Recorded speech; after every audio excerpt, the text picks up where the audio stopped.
आपण तो ओ triple AC पिला को पई वीडियो बनै देले हेले ओ डबल एसी सीजीएल पिला कोन करिवे तांकर पा ई जनवरी 18 पर्यंत लास्ट डेट रहिछि तांकर भी सेम प्रॉब्लम मते सर बहुत पिलांकर करी आछी आउ 4 दिन मगामे रहला 3-4 दिन रहला देखो जो माने भी सर सीजीएल पे अप्लाई करूछंती जदी एबे जाय आपनकर प्रॉब्लम चालीछि टिके अपेक्षा करो अपेक्षा टिके माने केते 4 दिन सरी जीवो ताल हम फॉर्म फिलअप करि परिबोनी केबे भी आपनकर फॉर्म फिलअप इतिहास एमती हेनी कि सर्वर डाउन थिबो सर्वर प्रॉब्लम थिबो आपनकर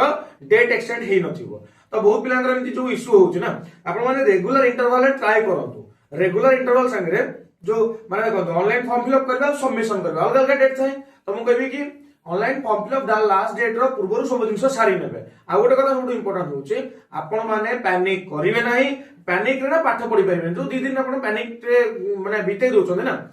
डेट एक्सटेंड ही जीवो आपण पैनिक रे टाइम वेस्ट हो तो माइंड रे रखिबे सीजीएल जो माने अप्लाई करि नाहंती एबे ट्राई करि चलंतु हला जहां भी प्रॉब्लम होउची बोर्ड तरफ निहाती अपडेट आसीबो एक्सटेंशन रो एटा गारंटेड जदि एक्सटेंशन न आसुची ताहले बहुत पिला एग्जाम देई परबेन सेटा केबे हबो ही नै एटा हबो ही नै माने बहुत एग्जाम रो बहुत बोर्ड रो एमते एक्सटेंशन हमें देखि सारछन ना कोन सर एक्सटेंशन तो हम सर आगो देखि छन ना तो बाकी पढ़ा पढ़ी पिला माने कंटिन्यू रखंतु